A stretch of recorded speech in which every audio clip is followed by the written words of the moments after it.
मतलब देश को चरित्रहीन बना दो, चरित्रहीन बना दोगे तो बहुत अच्छा, महान देश है, महान राष्ट्र है, और चरित्रवान बनेगा तो खराब राष्ट्र है। ये बताना चाह रहे हैं आज के मानव अधिकारी, और क्या बताना चाह रहे हैं।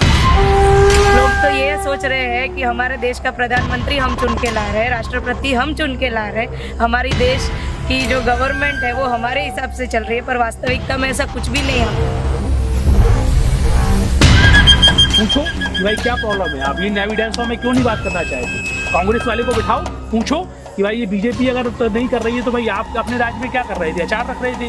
तो अब ये बोलेगी कि भाई हमारा बाप दादा तो वहाँ केंद्र में बैठा हुआ है, तो भाई बाप दादा को आप बोलो। गुजरात चुनाव के पहले 1,50,000 लोग भी अगर कहीं इकट्ठा हो जाते हैं तो जो बोल रहे हैं ना कि हमें वोट नहीं चाहिए आपका, खुद आएंगे आपके पास। सेवा का कार्य है, वो अपंग हो जाते, अपंग हो जाते। फिर बोलते हैं कि भाई ये तो ठेका नीलेश जी का है, नीलेश जी वहाँ जाके वीडियो बनाए ना, रूपेश जी का है, रूपेश जाके वहाँ बनाए ना, वहाँ जाके आश्रम का है। मैंने भी कई जो उनकी इंटरनल बातें चलती हैं उसको भी मैंने तह तक जाने की कोशिश की है कि बापूजी का एक वर्ग विशेष है, अगर ये लोग वोट नहीं भी देंगे तो हमको क्या फ़र्क पड़ता है, यहाँ तक बातें आई हैं। तो जब ये लोग, अब आपने बात रखी कि हम चुन के लाएंगे तो मतलब आप हमारे लिए काम करोगे तो हम आपको चुन के लाएंगे, भाई इनको उससे लेना देना नहीं है, अब क्या कर सकते हैं आप?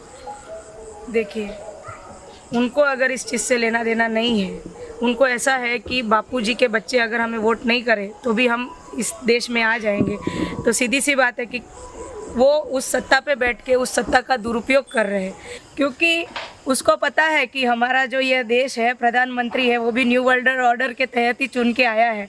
आप ही ने तो अभी बताया कि न्यू वर्ल्ड ऑर्डर आ रहा है, ये न्यू वर्ल्ड ऑर्डर क्या है, लोगों को तो पता भी नहीं है कि न्यू वर्ल्ड ऑर्डर क्या है। लोग तो ये सोच रहे हैं कि हमारे देश का प्रधानमंत्री हम चुन के ला रहे हैं, राष्ट्रपति हम चुन के ला रहे हैं, हमारी देश की जो गवर्नमेंट है वो हमारे हिसाब से चल रही है, पर वास्तविकता में ऐसा कुछ भी नहीं है। हमारे देश की ही नहीं है, पूरे विश्व में आप देख लीजिए, जहाँ पे भी डेमोक्रेटिक कंट्रीज़ है ना, मैंने अभी तक इतना कुछ पढ़ा है, उससे ये एनालाइज किया है अभी तक कि सभी हिस्टोरियंस और जियोपॉलिटिशियंस हैं, उन सबका यह कहना है कि जो भी यह डेमोक्रेटिक स्टेट्स डेमोक्रेटिक कंट्रीज़ बनाई गई है, यह जो डेमोक्रेसी जहाँ पे भी आई है तो वहाँ पे कभी भी है ना उस देश की सत्ता को वहाँ के लोगों ने कभी चुन के नहीं लाया है। आप अफ़गान की बात कर लीजिए, यहाँ पे अफ़गान में भी क्या अफ़गान की जनता ने जिन्हें चुन के लाया, क्या उनको बिठाया गया है उस देश के प्रधानमंत्री के रूप में? पाकिस्तान की बात कर लीजिए, पाकिस्तान में भी हम यही देख रहे हैं, लीबिया, सीरिया, आप किसी भी देश की बात कर लीजिए। और भारत में भी यही है कि डेमोक्रेसी के नाम पर लोगों को गुमराह किया जा रहा है। यहाँ पे भारत को एक अच्छे नेतृत्व की ज़रूरत है, भारत को अब एक राजा की ज़रूरत है। ये हिस्टोरियंस का कहना है, ये जियो पॉलिटिशियंस का कहना है, मेरे अकेली का कहना नहीं है, क्योंकि भारत भी आज वर्ल्ड का 3rd नंबर का कंट्री है। वर्ल्ड में थर्ड पे अगर बात की जाए 2 सुपर पावर्स के अलावा, तो जो वर्ल्ड का 3rd किसी को कहा जाता है नेशन, तो डेट इज़ इंडिया, वो भारत है। तो अगर भारत को पूरे विश्व में अपना परचम लहराना है तो केवल वो संतों के माध्यम से ही हो सकता है।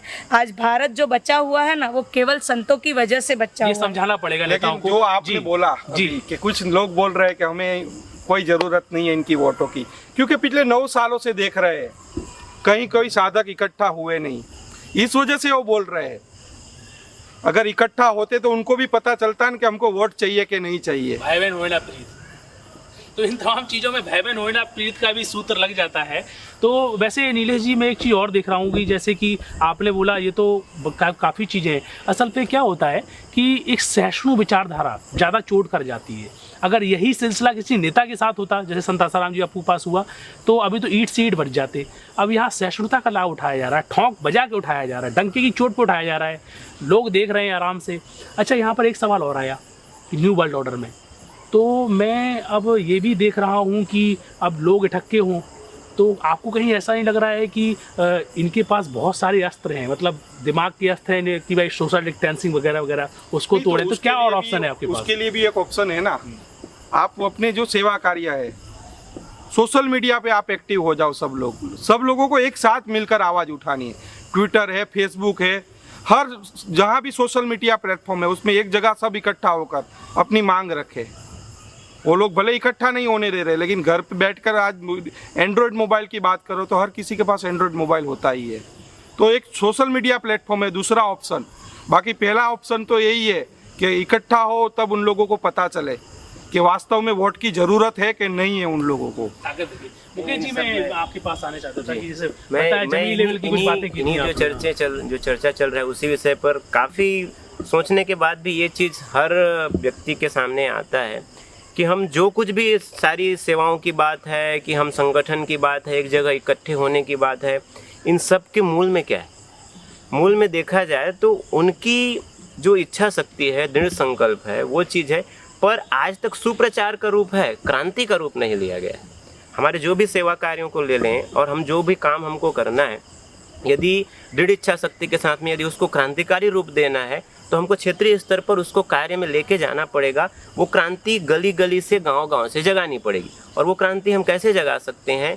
ये चीज़, ये जो हम आज चर्चा कर रहे हैं, यही चर्चा भारत के अलग अलग क्षेत्रों में होनी जरूरी है। हर क्षेत्र में जब ये चर्चा होगी और ये चर्चा होने के बाद निष्कर्ष निकलेगा, वहाँ के भले 4 लोग क्यों न खड़े हों, पर वो 4 लोगों के अंदर में यदि दृढ़ इच्छा शक्ति है तो वो संगठित भी होंगे।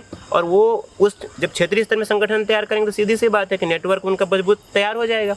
और नेटवर्किंग का मेन माध्यम है। आज हम देखने जाएँ विश्व स्तर पर वर्ल्ड ऑर्डर की जो आप बात कर रहे हैं, वो किस आधार पर काम कर रहे हैं? उनका नेटवर्क है।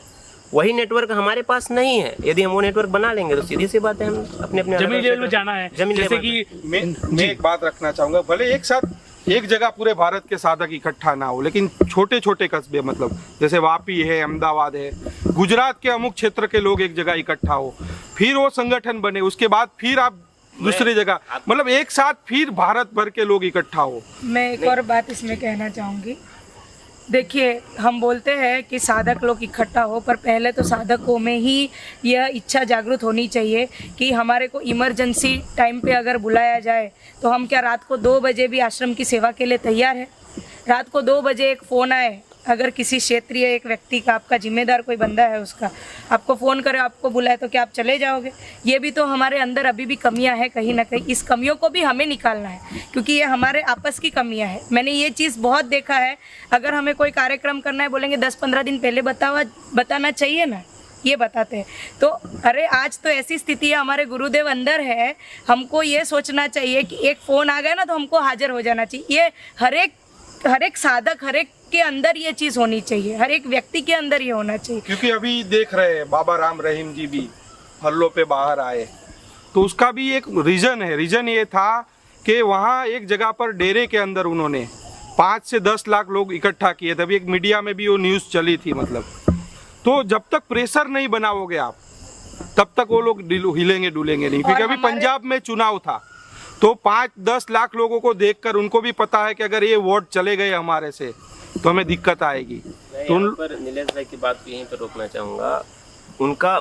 उनकी बातों को मैं मानता हूँ, उनकी जो भावना है, उनकी जो विचार है बहुत सही है कि एक जगह पे इकट्ठे होने चाहिए। लेकिन वो एक जगह पर जो 5 लाख और 10 लाख जो दिखे हैं, वो एक दिन की मेहनत नहीं है। तो आप मैं उसी बात पे कहना चाहता हूँ। वापी है, जैसे वापी हो गया, तो आज यहाँ जो रैली थी, हाँ। तो वलसाड़ के भी लोग आते हैं, मतलब आसपास के जितने भी लोग हैं वो यहाँ इकट्ठा होते हैं। सूरत है तो सूरत के अंदर बड़ौदा और आसपास के लोग एक जगह इकट्ठा होते हैं। उसके बाद दूसरा कोई कार्यक्रम होता है तो सूरत बड़ौदा के लोग मतलब एक जगह, ऐसे करके धीरे धीरे भी संगठन होना चाहिए। क्योंकि देख रहे हैं आज 9 सालों से कार्य रुका नहीं बापू का, निरंतर जारी है। मतलब सेवा कार्य की बात करें तो, लेकिन जो संगठन होना चाहिए, मतलब जो आप करना चाहते हैं उस करने के लिए हमारी रणनीति क्या होनी चाहिए। लेकिन 9 साल हो गए बापू को जी। अभी रणनीति आप कब तक सोचोगे? और 10 साल बिठाओगे क्या बापू को? मेरा कहना वही है कि उसको, जो हमारे अंदर घटना घटी है, अब उसको इम्प्लीमेंट कब हम करेंगे। आपने बोला कि एक तो हमको इकट्ठा होना पड़ेगा, दूसरा एक चीज़ और बहुत ही गुप्त जो चीज़ें चल रही हैं कि आपने अधिकांश देखा होगा कि अंग्रेजों ने कैसे काम किया। कहीं पर एकजुट होकर भारत को नहीं एक साथ गुलाम बनाया, एक मतलब हजारों की संख्या में आ गए हों, सूरत में धमक पड़े और यहाँ पर बैठे बैठे उन्होंने अनशन किया और बोले कि हमको सत्ता दे दो, तुम भाग जाओ। अनशन करने की भी जरूरत नहीं है। गुजरात चुनाव आ रहे हैं, गुजरात चुनाव के पहले 1,50,000 लोग भी अगर कहीं इकट्ठा हो जाते हैं तो जो बोल रहे हैं ना कि हमें वोट नहीं चाहिए आपका, खुद आएंगे आपके पास कि हमें आपका वोट चाहिए। मिलिट्री लेवल पे क्या होता है, बटालियन ही तो लोग बनाते हैं, वही हमको छोटी छोटी समितियां लेकिन वो काम बहुत जल्दी होना चाहिए, बहुत जल्दी करना अभी आने वाला गुजरात के चुनाव है, समय हमारे तो पास उसके बहुत पहले हो, क्योंकि नेता अभिनेता जो भी होते, जो भी पार्टी के लोग होते, वो पहले से रणनीति बनाते हैं कि भाई अभी इतने दिनों के बाद चुनाव आना है, तो उसके पहले से काम होता है। तो अभी से बापू के भक्तों को और सभी लोगों को लग जाना चाहिए कि कैसे हम उन लोगों को अपनी शक्ति दिखाए। बिल्कुल, एक जगह इकट्ठा करने की बात हो रही है, वो इकट्ठा करने के लिए अनुशासन ही माध्यम है। अनुशासन के माध्यम से जब हम, जैसे डेरे सच्चे सौदे की बात है, वहाँ पे 25 लाख लोग इकट्ठे हुए हैं, तो उन्होंने क्या नेटवर्क बनाया, क्या सिस्टम बनाया, कैसे सोशल मीडिया में एक मैसेज गया और एक साथ वो कैसे इकट्ठे हो गए, मतलब उन्होंने सरकार को भी, मतलब सरकार झुकाने को लिए तैयार हो गए। हाँ, उन लोगों ने कोई अनशन नहीं किया, वो लोग आए, उनके गुरुजी का कुछ जन्मदिन था, आए, भंडारा किया, लोग बैठे, सत्संग सुने, चले गए।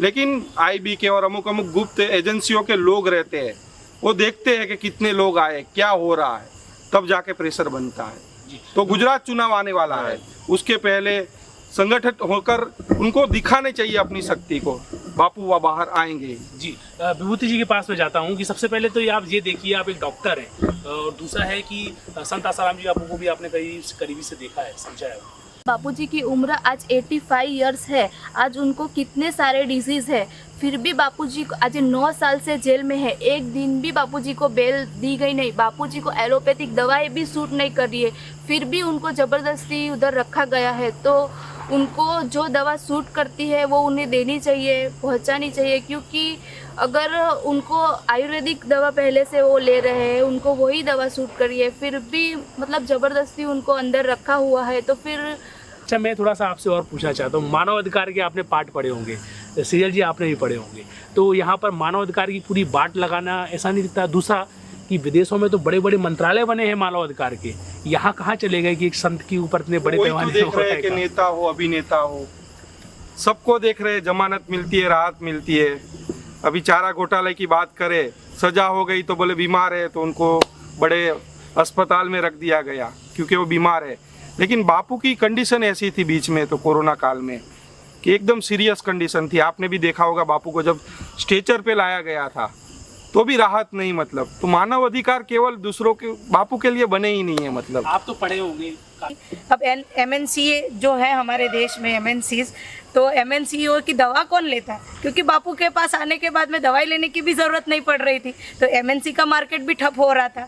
तो ये मानव अधिकार वाले जो चल रहे हैं, ये सब तो ये बड़ी बड़ी फैक्ट्रियों से, MNCs के द्वारा ही चल रहे हैं। NGOs जो है, आप बताइए किसके माध्यम से इस देश के अंदर? वोट भी बोलती है कि वो लोग चैरिटी करते हैं, चैरिटी अच्छे काम करते हैं, मतलब नेता है, अभिनेता है। लेकिन वास्तव में देखा जाए कि संत आसाराम जी बापू के द्वारा जो ग्राउंड लेवल पे जो काम होता है ना, वो कोई नहीं कर सकता है। मतलब आज भी, मतलब आदिवासी क्षेत्रों के अंदर, पहले भी मैंने बताया कि जहाँ राशन की दुकानें भी नहीं है, वहाँ तक बापू के भक्त पहुँचते, उन गरीब लोगों की सेवा करते हैं। आज हम आदिवासी क्षेत्र में जाते हैं, मैंने कई आदिवासी क्षेत्र में भी मातृ पितृ पूजन के निमित्त हम गए थे, कई सारे आदिवासी क्षेत्र में यहाँ, तो हमने यहाँ देखा है कि वहाँ पे हमारे एक भी भगवान का मंदिर नहीं है और वहाँ पे चर्च बन गए हैं NGO के द्वारा। बताइए, अब यहाँ पे कहाँ गए सारे संगठन, कहाँ पे गए मानव अधिकार के लोग, कहाँ गए सब लोग? क्यों नहीं दिख रहा है हमारे देश के अंदर ये क्या चल रहा है? मतलब देश को चरित्रहीन बना दो, चरित्रहीन बना दोगे तो बहुत अच्छा, महान देश है, महान राष्ट्र है, और चरित्रवान बनेगा तो खराब राष्ट्र है। ये बताना चाह रहे हैं आज के मानव अधिकारी, और क्या बताना चाह रहे? तो कम से कम बापू के भी सेवा कार्य को देखा जाए, न्यायालय है, कोर्ट है, मतलब जो भी न्याय देते हैं। क्योंकि नेता होता है, अभिनेता होता है, तो बोले ये तो चैरिटी करते हैं। बोले सलमान खान में भी देखा हमने कि बोले ये तो चैरिटी करते हैं, और मीडिया पूरा पॉजिटिव दिखाती है कि ये अगर अंदर चले गए तो इन लोगों का क्या। लेकिन आज बापू के भी समाज उत्थान के कार्य है, तो वो भी न्यायपालिका सरकार जो भी देख रही है, उनको भी ये देखना चाहिए, और जो भी हिंदू लोग देख रहे हैं उनको भी देखना चाहिए। क्योंकि बापू के भक्त ऐसी ऐसी जगहों पे पहुंचते। उड़ीसा के अंदर 95% आपको ईसाई दिखेंगे, केवल 5%। 30-40 किलोमीटर के पट्टे पे चलोगे, आपको एक भी हिंदू मंदिर, अरे भाई हिंदू मंदिर तो छोड़ो, वहाँ हिंदू ढूंढना मुश्किल था। तो ऐसी जगहों पे भी बापू के भक्त आज भी काम कर रहे हैं हिंदुत्व के लिए। तो हिंदू संगठनों को, हिंदू जो भी हिंदू हित की बात करता है, उनको संत आसाराम जी बापू के लिए आवाज उठानी मैं चाहिए। एक और बात कहना चाहूंगी, हमारे देश के अंदर आज हम देख रहे हैं जो वोट बैंक चल रहा है वो भी तो हिंदुत्व के नाम पे और हिंदू हम सनातन संस्कृति को प्रचार कर रहे हैं इसके नाम पे चल रहा है। तो बापू कौन सी शिक्षा दे रहे हैं? बापू कोई अलग शिक्षा दे रहे हैं क्या? बापू भी तो हिंदू को ही जगा रहे हैं इतने दिनों से। बापू कर क्या रहे हैं? बापू ने यही तो किया है। बापू ने धर्मांतरण रुकवाया है। बापू ने लोगों को सिखाया, राम नाम कीर्तन करना सिखाया, भगवान श्री कृष्ण का नाम लेना सिखाया। लोगों को पता चल गया कि भाई ये जो संस्कृति आई है बाहर देश की, ये जो क्या संस्कृति है, जिनका कोई ना सिर है ना पैर है, ये लोगों को पता चल रहा है। और वो वास्तव लोग में जुड़ यही रहे तो हैं। तकलीफ हुआ है। हाँ, यही वास्तव तकलीफ तो यही हुआ है कि पूज्य गुरुदेव ने जो सेवा कार्य किए हैं उससे जो भी संस्कृति की सुरक्षा हुई, तो संस्कृति सुरक्षा के आधार स्तंभ पूज्य बापू जी हैं। और संस्कृति के नींव को हटा दो, जो सुरक्षा कवच को तोड़ दो, तो संस्कृति खत्म। आंकड़ा है इन्हीं की साइडों का कि पूरे विश्व में 80% जो सेलिब्रिटी हैं इनके पीछे सीक्रेट सोसाइटियों का हाथ होता है। ये पी प्लान स्क्रिप्ट पे काम करते हैं। अच्छा, भारत के जो सेलिब्रिटी हैं जो बड़ी बड़ी बातों में उछक जाते हैं, गाना निकलता है ना तो उसमें सब जॉम्बी डांस करने लगते हैं, तेरी झलक सरफीली, झुकेगा नहीं। यहाँ पर उनको झुका दो तो बोले काय को, हमको काय को झुकेंगे। तो 80% जो सेलिब्रिटी हैं वो स्क्रिप्ट पे काम करते हैं सीक्रेट सोसाइटियों के। अच्छा, मैं एक चीज़ और बताना चाहता हूँ कि अभी आपने बढ़िया एक ऑप्शन दिया कि एकजुट होकर होना पड़ेगा। ये बहुत बड़ी कमियां रही और यहाँ पर दो कारण देख रहे हैं 9 साल में क्या होता है। आज रैली निकली, आए सब लोग, कीर्तन किया, रिहा करो, घर जाकर बैठ गए। तो उन लोगों को भी पता है कि ये लोग क्या करते हैं। 9 सालों में इकट्ठा होते हैं, चले जाते। आश्रम में भी देखते हैं हम, प्रोग्राम होता है, शिविर होती है, 3 दिन लोग आए चले गए। मतलब तो उनको भी पता है कि भाई ये लोग इतने से ही खुश है। लोग हैं बहुत तो इन लोगों को अब बस यही है कि अपनी वोट बैंक की शक्ति इन लोगों को दिखानी पड़ेगी कि हम उसी तरफ जाएंगे। मतलब जो पार्टी बापू के लिए काम करेगी। बड़े पैमाने में तो वर्क होगा ही, और ये लोग बड़े पैमाने में अपना दिमाग तो लगाएंगे ही, न्यू वर्ल्ड ऑर्डर का कीड़ा घुसाएंगे, क्योंकि बापू जी का मर्डर इनकी स्क्रिप्ट में स्पेशल लिखा गया है, क्योंकि इनको पूरे विश्व में स्वाभिमानी ऐसे लोग चाहिए ही नहीं है। अब दूसरा सवाल यहाँ आ जाता है, चलिए अगर ये लोग, हम लोग एकजुट होते हैं, आपने ऐसे गुजरात के इलेक्शन की बात की, यहाँ पर भी एकजुट होने की बातें हैं, आना चाहिए। दूसरा एक सबसे बड़ा मैं क्लू देना चाहता था, शुरू में मैंने बताया था कि अंग्रेज लोग यहाँ पर आए भारत में, तो उन्होंने क्या किया, नीति क्या अपनाई, एकजुट होकर इन्होंने सीधा लोहा नहीं लिया। वैसे तो मुट्ठी भर थे, 1 लाख की संख्या में पूरे भारत को गुलाम बना दिया। तो इन्होंने क्या किया कि जगह जगह फैले एकदम कीड़े मकोड़ों की तरह, फिर वहाँ के राजाओं को धीमे धीमे तोड़ना चालू किया और ऐसा कर दिया कि भारत को गुलाम बना दिया। और कड़क नियम चलते थे, वो गुलाम लोग अंग्रेजों को अच्छा मानने लगे, बोले कि जैसे ही हमारे वो दाता बोलेंगे वैसे ही हम करेंगे। तो मेरा कहने का मतलब ये है कि संत आसाराम जी बापू के तमाम जो शिष्य हैं बड़े पैमाने में वर्क कर ही रहे हैं। तो ये फीलिंग हम क्यों नहीं करा पा रहे हैं, क्योंकि इनका पैनल चलता है नेताओं का, तो जो व्यक्ति जहाँ रहता है आज कहीं ना कहीं उसको वहीं से आवाज़ उठाने की बहुत बड़ी ज़रूरत है, तब जाके संगठन बड़े पैमाने में काम कर पाएगा। जैसे कि अभी आप ज़िले में रहते हैं तो वहाँ पर सभाएं की आपने, सभा करने के बाद अब कई लोगों का सवाल होता है कि सभा करने से क्या आज के समय में लोग जाग जाएंगे? भाई स्ट्रीम मीडिया उनके साथ खड़ी है, सोशल मीडिया में तुम क्या कर लोगे? फिर भी संत आसाराम जी बापू के साधक, सबसे बड़ी बात यह है कि पूरे भारत के कोने कोने में बसे हैं। अब आपको एक कीड़े की तरह काम करना है, शुद्ध भाषा में बोलूँ। एक बात मैं ये भी बोलना चाहूँगी, आप जो बोल रहे हैं अभी, आपने जो कहा कि सभाएं करने से क्या हमारा काम चल जाएगा, मीडिया जो है उस, तो मैं ये कहना चाहूँगी कि अब लोगों को ये पता चलने लग गया है कि मीडिया भी अब फेक न्यूज़ दिखा रही है। लोगों के अंदर ये जागृति आ गई है, जो ये चिल्ला चिल्ला के ऐसा हो गया जो ये बोल रहे हैं ना, ये लोग भी अभी नहीं सुनना चाह रहे। लोग आजकल जो यूट्यूब हो गया या सोशल मीडिया का जो माध्यम हो गया, तो हमारे जैसे नवयुवा लोग जो है ज़्यादातर अब इस माध्यम को प्रिफर करते हैं। अच्छा, इस डिबेट के पीछे जैसे कि हम लोग यहाँ पर 5 लोग बैठे हुए हैं, हम लोग यहाँ मंच बना के बैठे, हमने विचारधारा दी, इसके पीछे एक बहुत बड़ा रीज़न है। रहस्य मैं बताना चाहता हूँ, वही प्रक्रिया में आऊँगा कि यहाँ पर ज़मीनी लेवल में वर्क हुआ, यहाँ पर 5 लोग बैठ गए, यहाँ पर आपके जो जिले का कोई पार्षद बैठा है, यहाँ का विधायक बैठा है, वहाँ संत आसाराम जी बापू का शिष्य बैठा है, और एविडेंसों में चर्चा हुई। अब वो बोल रहा है कि भाई बीजेपी का तो इसमें दोष है नहीं, कांग्रेस वाला बोल रहा है कि भाई हमारा दोष है नहीं, तो ये तर्क निकले। अब इन तर्कों को सुनने वाला कौन? चलो आज अच्छी चर्चा हुई, बहुत उत्तम चर्चा हुई, लेकिन ये समाज तक जाएगी नहीं या फिर सभी लोगों के पास जाएगी नहीं, तो किस काम की? तो यहाँ पर एक बहुत अच्छा ऑप्शन है कि ये डिबेट उस चीज़ों को दर्शाती है। आप अपने अपने क्षेत्रों में ऐसा करें। फिर क्या है कि आपके ही पैनल में, ये बहुत बड़ा सच बता रहा हूँ, कि आपके ही पैनल में, जैसे सोशल मीडिया में आप फेसबुक इस्तेमाल करते हैं, उसमें 5000 तो आपके मित्र होते ही हैं। तो आपको ज़रूरी नहीं है कि स्पेशल कोई चैनल आएगी दिल्ली से आके हमारे क्षेत्र की कवरेज करेगी, सच्चाई पहुँचाएगी। आप अपने ही क्षेत्र में वहाँ पर लाइव करना चालू करो, और आप जिस क्षेत्र में रहते हो उस क्षेत्र में कम से कम आपके लोग तो वहाँ के जुड़े हुए हैं। टिंकू में आपका है मित्र, राहुल आपका मित्र है, वगैरह वगैरह। ये बापूजी को मानते भी नहीं होंगे, भारतीय संस्कृति को मानते होंगे, हिंदुत्ववादी हैं। तो कम से कम आपकी फेसबुक में उस दिन लाइव देखेंगे वो, तो उनको कुछ तो घुसेगा दिमाग में। तो लोकल में ही ऐसी सभाएं आयोजन करो, ऐसे पार्षदों को उठाओ, विधायकों को वहाँ बैठाओ और बढ़िया से अपनी फेसबुक में लाइव करो। वहाँ पर लोगों को लोकल लेवल में समझाओ। तो इससे क्या है, जन जागरण का लोकल लेवल में वर्क होगा। ये हमारी सोशल मीडिया की सच्चाई बता रहा हूँ। इसका लाभ उठा सकते हैं। कब तक? जब तक ये बड़े पैमाने में भी न्यू वर्ल्ड ऑर्डर का इनका वर्क चल रहा है। बाद में तो ये इंटरनेट में भी पूरा कंट्रोल करने वाले हैं। अगर आप कुछ भी ऐसा करोगे ना तो आपको रेड मार्क देंगे या फिर ग्रीन मार्क देंगे। रेड मार्क आपको दिया तो समझ लो आपको सरकारी सुविधाएं नहीं मिलेंगी, और ग्रीन मार्क लेना है आपको तो आप सरकार का विरोध ही नहीं करो। जैसे कि आज यहाँ पर मैं प्रैक्टिकल था वापी में, तो यहाँ पर जो पुलिस वाला था खुद बोल रहे हैं, इतने वफादार है सरकारों के प्रति, मतलब जिनका खाते हैं ना, तो बोल रहे हैं कि तुम मोदी को मत बोलो कुछ, बाकी तुम सबको बोलो। तो मतलब अभी का राजा मोदी है, प्रॉब्लम यहाँ क्रिएट हो रही है। तो क्या मोदी को नहीं बोलेंगे तो किसको बोलेंगे भाई? तो जमीनी लेवल में वर्क करना। नीलेश जी क्या लगता है, जैसे कि अंग्रेजों ने जो नीतियाँ अपनाई? बस वही है कि मतलब सोशल मीडिया में मतलब आप लोग जो भी कार्य हो रहा है वो सोशल मीडिया के द्वारा लोगों तक पहुंचाना चाहिए। मतलब बहुत कम समय। मैं इस बात पे जरूर जोर देना चाहूँगा कि हमारे पास समय बहुत कम बचा है। जैसे कि अभी रुपेश भाई ने चर्चा किया कि न्यू वर्ल्ड ऑर्डर कितना जल्दी फैल सकता है, कितना जल्दी उस पर एक्शन हो सकता है, उससे कम समय में हमको काम करना है। एकदम इतने समय में, जैसे मैंने पहले भी हमारी पूरी चर्चा के दौरान ये बात हुई कि हमारा एक यहाँ पे ऑर्डर हुआ और उस पर वर्क चालू हो जाना चाहिए, उसी तरह आज जमीन लेवल पर जो संस्कृति रक्षा अभियान, संस्कृति रक्षा सम्मेलन, उसी को संस्कृति रक्षा सभा का नाम देकर भी हम अपने अपने मोहल्ले में, गांव में, गली में चालू कर दें कर सकते हैं। और वहाँ का भाई उसको, उसके परिवार के 10 लोग भी सुनना चाहेंगे तो सुनेंगे। और दूसरा ये चीज बताऊं कि जब वहाँ के लोगों को रियलाइज होगा कि ये अत्याचार होगा, जैसे कि अभी आप यात्रा निकाल रहे थे, मैं देखा कि आप इंटरव्यू ले रहे थे, तो काफी लोग ट्रैफिक में घुस रहे थे, तो पता क्या बोलते थे लोग? अरे बाबा जी को तो फालतू में फंसाया गया है, वो चला गाड़ी से जा रहा है, उसको लेना देना नहीं, यात्रा निकल रही है, तो भी लोग बोल रहे हैं। तो मतलब संवेदनाएं लोगों के अंदर जाग रही है।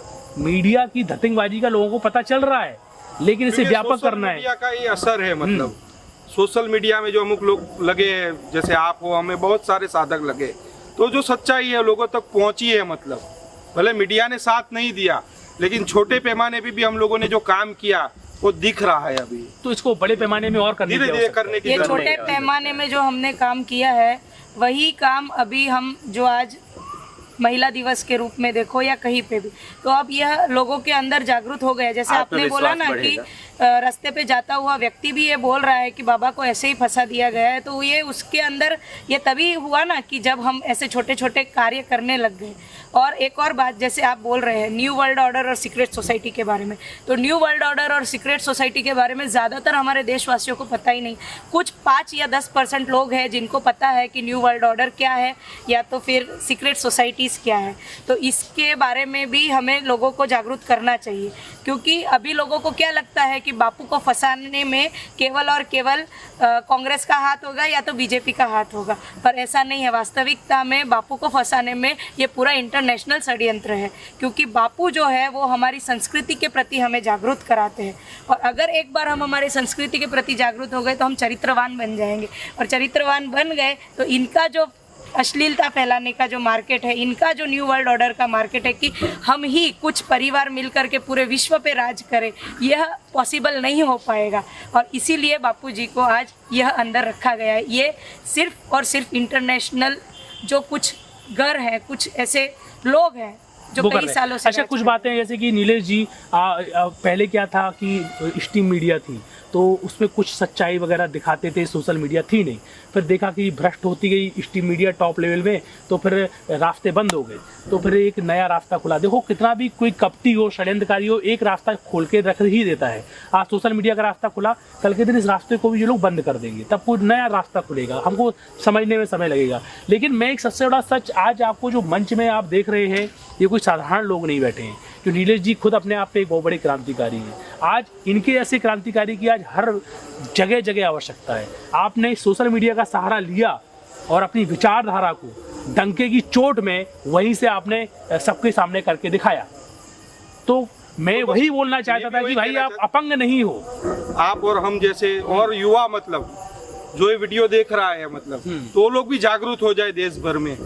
कम से कम खाली 50 लोग भी अगर जाग गए ना तो पूरा अल्लाह को। हाँ, और मैं जैसे अभी देखिए, ज्यादा नहीं, अभी कितने लोग बैठे हुए हैं यहाँ पर, 5 लोग बैठे हुए हैं, 5 लोगों ने विचारधारा दी, तो इस पर बड़े पैमाने में काम करने की आवश्यकता है। कम से कम षड्यंत्रकारियों ने एक सोशल मीडिया का तो रास्ता छोड़ा है। आप अपने अपने क्षेत्र में डंके की चोट पे करो ना, पार्षद को बगल में बैठाओ, पूछो कि भाई क्या प्रॉब्लम है, आप ये एविडेंसों में क्यों नहीं बात करना चाहते। कांग्रेस वाले को बिठाओ, पूछो कि भाई ये बीजेपी अगर तो नहीं कर रही है तो भाई आप अपने राज्य में क्या कर रहे थे, अचार रख रहे थे।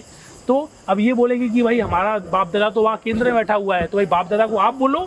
मीडिया की बात सुनकर जब वो लोग कुछ का कुछ बोल सकते हैं, खाली मीडिया में उन्होंने देखा गलत बातें को प्रचार की और उस पर वो चर्चा करने को तैयार है, तो हम अपने एविडेंस के आधार पर हम और दूसरा, अब आपकी आवाज कौन उठाएगा? यहाँ पर आपको 1000 लोग नहीं चाहिए बैठे हुए, भाई आपकी आवाज जो आपके मित्र हैं सोशल मीडिया में, फेसबुक है, आप जो भी चलाते हो, व्हाट्सअप, बढ़िया से वीडियो बनाओ ना। और आपको बड़े बड़े कैमरों की भी आवश्यकता नहीं है, अपने मोबाइल में बढ़िया से रिकॉर्ड करो, एप्लीकेशंस हैं, और अपने अपने क्षेत्र की सब आवाजें डालो और इनको ज्ञापन दो, घेराव करो, जमीनी लेवल में लोगों को जगाओ। यही तो दुख की बात है कि हम केक काटते हैं, उसका हम स्टेटस पे डाल देते हैं, फेसबुक पे चला देते हैं। हम कहीं पे पार्टी मना रहे हैं, वो फेसबुक पे चला देते हैं। फलाने जगह घूमने गए, वो फेसबुक पर चलाने में हम तैयार हैं। पर संस्कृति की सुरक्षा की बात में, अपने हृदय की बातें रखने की बात में जहाँ पर आनी चाहिए, जहाँ सेवा का कार्य है, वहाँ अपंग हो जाते हैं। अपंग हो जाते हैं। फिर बोलते कि भाई ये तो ठेका नीलेश जी का है, नीलेश जी वहाँ जाके वीडियो बनाए ना, रूपेश जी का है, रूपेश जाके वहाँ बनाए ना, वहाँ जाके आश्रम का है। हर जगह पहुँच नहीं पाते आज जी, हम दोनों वापी में थे जी, लेकिन दूसरे लोग मतलब जहाँ भी जो लोग है देख रहे, जो युवा, तो उन लोगों को भी आगे आना चाहिए मतलब।